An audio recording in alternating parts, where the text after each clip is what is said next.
What's going on? This is Ryan with Automatic Comics, and up next we have got a follow-up on that top 10 Silver Age Grails video that I did recently. Got some new information in here that I think is going to be really interesting, and is based on a comment from one of the viewers of that video. Stay tuned.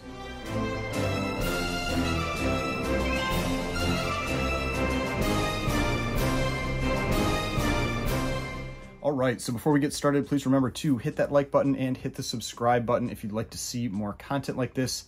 So what this video came from was there was a comment about how the prices of comics have been impacted by the MCU. I hear this quite a bit where people say that comic prices have gotten so much more expensive because of the MCU.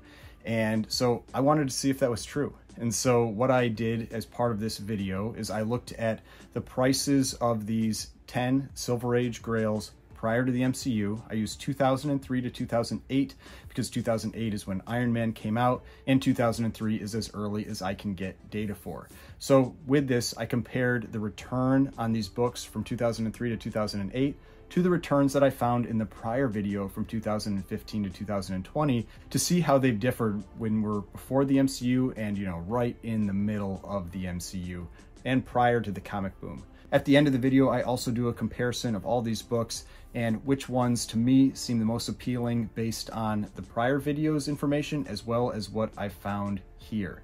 Now, before we get into these books, let's talk about the sponsor of this video, FANALYTICS. If you're a follower of my YouTube and Instagram channels, you know that having accurate and comprehensive data to make my comic buying, selling, and investing decisions is extremely important to me. FANALYTICS has exciting plans for the future to provide the most accurate and up-to-date sales data as well as predictive models to help collectors make the best decisions with their hard-earned money. Keep an eye on my YouTube and Instagram channels for more announcements and dedicated content in the future. FANALYTICS beta access will kick off in May, so make sure to subscribe to their Instagram for future announcements and click the link in their profile to register for beta access. The link to their Instagram is in the description of this video. All right, we're back. So now let's check out these top 10 Silver Age Grails. All right, so now let's check out these books. The first one we're going to start with here is Amazing Spider-Man #1. This is number 10 on the list. Most common grade is a 3.0.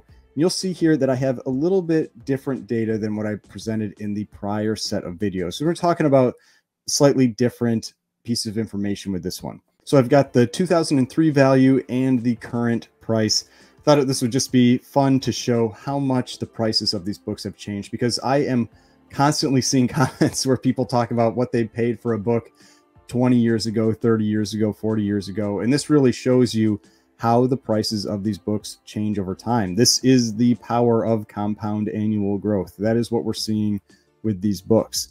So the 2003 value, $1,250, the current value, $9,500.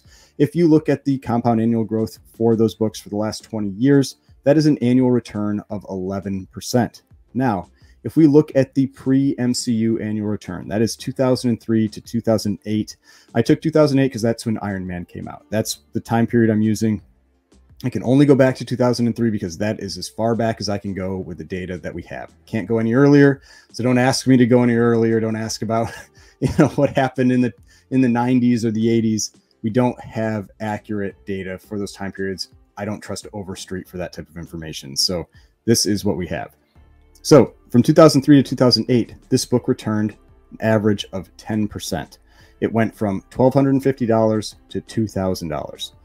If we looked at 2015 to 2020, this was from my prior video, also 10%. Now, this is real interesting. No difference. Pre-MCU increases in value, post-MCU increases in value. No difference for Amazing Spider-Man #1. All right, now let's look at Showcase 22. First appearance of Hal Jordan. Most common grade is also a 3.0. Its 2003 value was $360, and its current value is $3,400. This is an annual return of 12% over those last 20 years. Now, the pre-MCU return was just 3%. It went from about $360 to $425 in that 5-year span. From my prior video, From 2015 to 2020, it was a return of 6%. So it's actually returning 3% more than it was previously. Now you might ask, well, why are these numbers so low when the annual return over the course of the 20 years is 12%? So there was a big gap up in the price of this book in around the 2009 period. I don't know if it was because of the Green Lantern movie, because I have a hard time thinking that gapped this book up because so many people didn't like that movie, but there was a big jump in price of this book in that window. And then it basically looks like it kind of went back to its normal return. So it had this big gap and then it returned to its normal rate, actually a slightly elevated rate from what it had done prior to the MCU. Now I know this is DC, this is not Marvel, but I'm just thinking of it as more awareness of superheroes, of those characters, and how that may have impacted the prices of these books. All right, so now let's move to number 8. This is Fantastic Four number 5, the first appearance of Dr. Doom. Most common grade is a 4.0, and in 2003, this was a $495 book. Current value is about $8,500. That puts its annual return from 2003 to 2023 at 15%. Now, the thing that starts to get a little more concerning with this book is that pre-MCU, from 2003 to 2008, this book was getting a 6% return. The current return that we saw for the prior 5 years, from 2015 to 2020, before the comic boom, was 18%. So that's a 12% difference. That means this is outperforming what it does historically, or what it has done prior to the MCU. That makes me nervous. I was already a little nervous about this book in the prior video. That makes me more nervous about this book. That long term, will it return to that 6%? Or what's this book going to do? I was already a little worried that 18% seems very unrealistic for a book to maintain. And so this makes me even more concerned seeing how low the return was prior to the MCU. All right, now let's move on to number 7. This is Journey into Mystery, number 83, the first appearance of Thor. Most common grade is a 4.0. In 2003, you could get that 4.0 for just $700.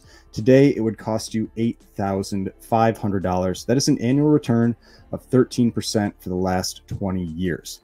Now, if we look at the pre-MCU numbers, this is one that really gets interesting. 16%.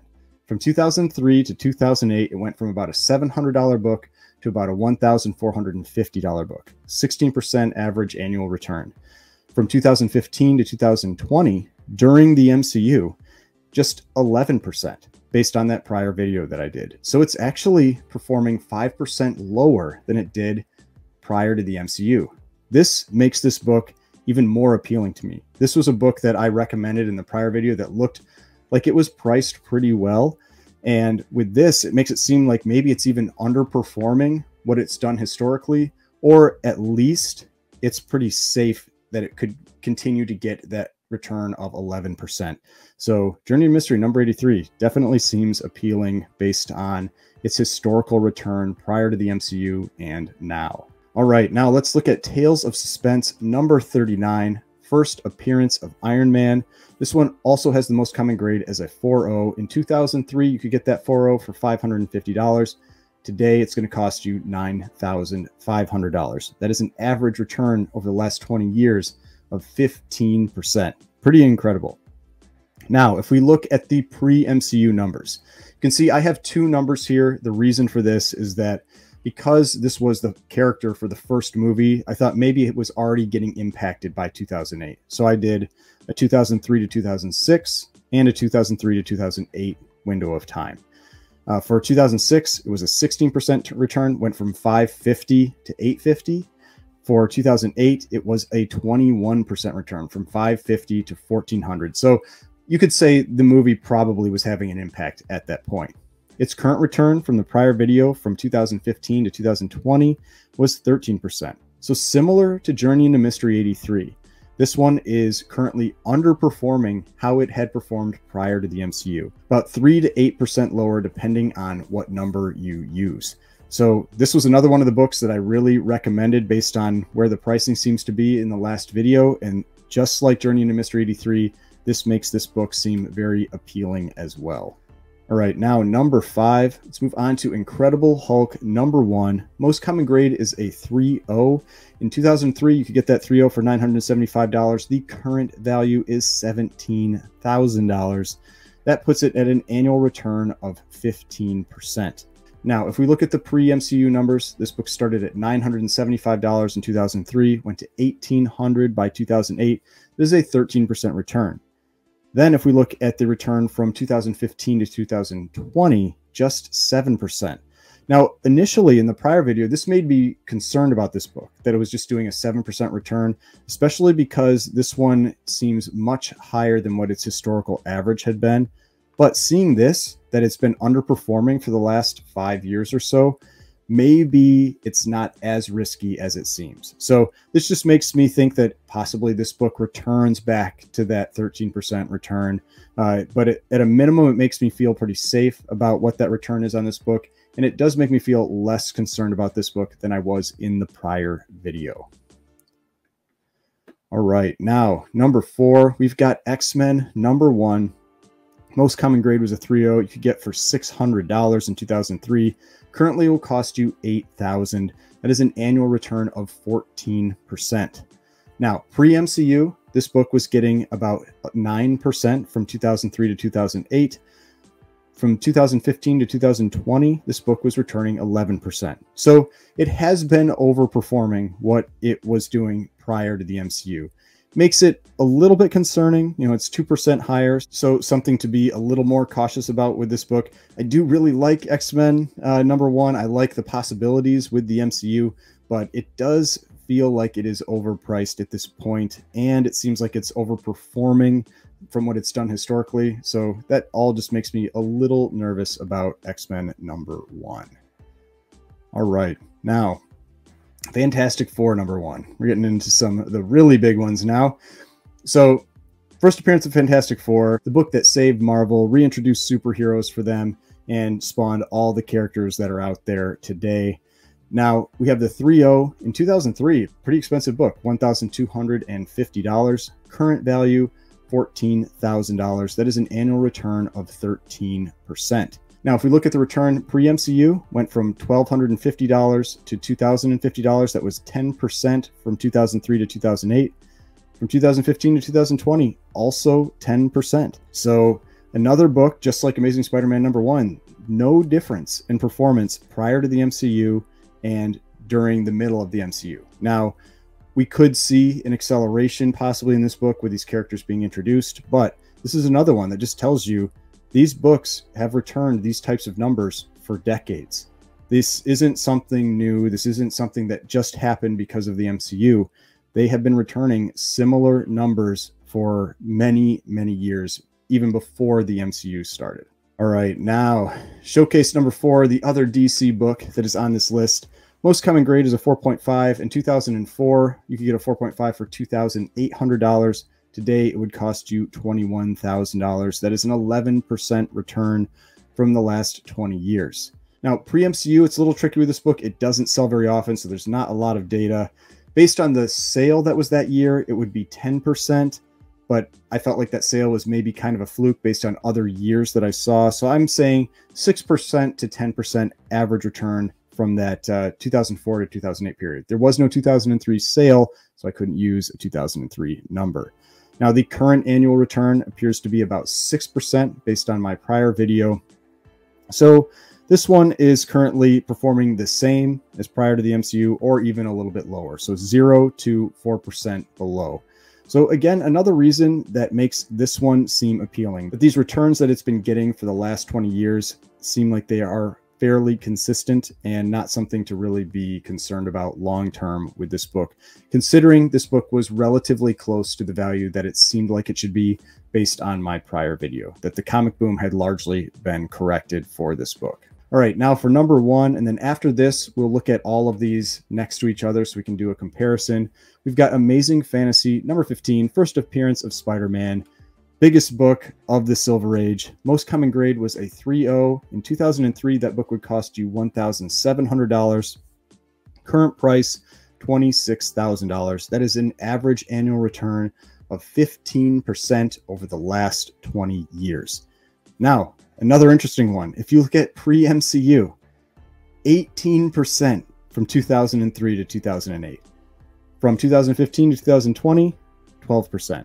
So it is currently underperforming what it has done prior to that. So 6% lower. So this was one of the other books that I felt looked pretty interesting based on my prior video. Felt it still had a little ways to drop, but overall was a pretty good looking book in terms of price. And this makes it look even better to me, seeing that prior to the MCU, this book was getting an 18% return for those 5 years, and it's currently at about 12%. So it's maybe even underperforming its historical average where it's at right now. All right, so now let's look at everything all together. And just like I did in the other video, I'll put some colors with these to make it a little easier to parse this data out to see which ones are appealing or not appealing to me. But before we get into this, I'm just going to shift myself over so I'm not blocking any of the information on the screen. All right, so if you want to take a look at this all together, you can see that one of the things that's pretty interesting to me is that these big Silver Age keys consistently perform pretty well. I mean, if you're looking at these books in comparison to other types of investments, that kind of thing. I mean, if you're talking the stock market, people are usually say like 7%, 10% annual return is pretty much what you can expect to get. And with most of these books, you're getting at least that, and then sometimes better than that. And when you're talking about long periods of time, 10, 20, 30 years, 1% difference, 2% difference means a huge amount of money. So I just like to point out that at least when you're talking about big Silver Age keys, they do seem to have pretty long-term consistent returns. Now let's look at how these performed against one another. So exactly like the last video, the top 4 to me were Amazing Fantasy 15, Showcase 4, Tales of Suspense 39, and Journey into Mystery 83. Now still, Tales of Suspense 39 and Journey to Mystery 83 are the number 1 and 2 for me. Based on the prior video I did, not only have they come back down to about where I expected they would be if the comic boom hadn't happened, they're also underperforming their historical average returns prior to the MCU. That makes me feel fairly confident in those 13% and 11% returns for Tales of Suspense 39 and Journey to Mystery 83. Now, obviously, you can't guarantee anything. Anything can happen. Books can drop in price. You could have the economy collapse, all this kind of stuff. But I'm looking at long-term numbers. I mean, we're looking at a couple decades worth of data here. And long-term, these look like they have performed very well. Now, also with Amazing Fantasy 15 and Showcase 4, we can see that they are also underperforming their historical returns prior to the MCU. That's something else that's appealing to me because it seems like they could either potentially catch back up to that, or they at least feel safe at their current returns. They're also both relatively close to what their numbers I think should be if the comic boom hadn't happened. They could both correct a little bit more as well, but these do look very appealing to me based on these numbers. Now let's look at the ones that I'm just a little more cautious about. So we've got Fantastic Four 1, X-Men 1, Incredible Hulk 1, and Amazing Spider-Man number 1. Now the big difference you might see based on what I did in my prior video is that Incredible Hulk number 1 moved from where I was really concerned about that book to where I'm more in a watch state with it. And a big part of that is that it shows that it was underperforming its return prior to the MCU. Now it's possible that that earlier return from 2003 to 2008 was because of those early Hulk movies. Maybe that had an impact, but this just makes me feel a little more confident about Incredible Hulk number 1.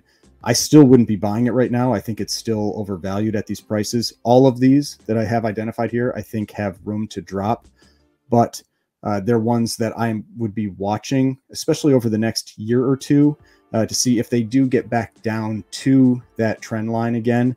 Then I would definitely be interested in these books, especially because Fantastic Four number 1 has performed exactly the same as it did prior to the MCU. Same with Amazing Spider-Man number 1. Hulk number 1 is 6% below its prior performance. And now X-Men number 1 is 2% higher. That's a slight concern with it, but it's not enough for me to really be overly concerned about that book, especially with it, the X-Men being introduced to the MCU. All right, now the last two are the ones that I'm most concerned about. This is where you'll also see a change. I moved Fantastic Four #5 from my yellow label to the red. And that's because of how it has performed historically prior to the MCU. Just 6% return, and now it's returning 18%. It's such an outlier for its historical performance that makes me concerned with Fantastic Four #5 right now. I would definitely just be watching it to see what those prices do, but based on its more recent returns, it just makes me a little bit nervous. Showcase 22, that one is still on the bottom for me. It's not only overperforming its historical return from my prior video, it seems like it's also overpriced based on its current prices. So Showcase 22 is definitely one that I would be steering clear of right now. I'd also be pretty cautious with Fantastic Four #5. All right, hope you enjoyed that video. I thought this one was really interesting. I was actually fairly surprised by this data because most of the time I hear people say, oh, comic books have gotten so much more expensive since the MCU. And yeah, they've gone up in price, but from what we've seen, they haven't really changed in how much they go up annually, what their normal performance is. And so what that means to me is that the MCU really hasn't had that much impact on the big Silver Age grails. Now, it probably has a bigger impact on minor keys, books that maybe are characters that people aren't as familiar with, and they get their 5 minutes in the sun, that kind of thing. But with these big Silver Age keys, the ones that people have been consistently going after for decades, really not that much of a performance difference, and in some cases actually underperforming how they were prior to the MCU. So if you enjoyed this video, thought this was interesting, definitely want to look at this in some other ages, maybe focus on some specific characters, that kind of thing. I think this could be an interesting series of videos in the future. If you want to see stuff like that, make sure you subscribe to the channel. Make sure you go check out the sponsor of this video, FANALYTICS, and I will see you in the next video.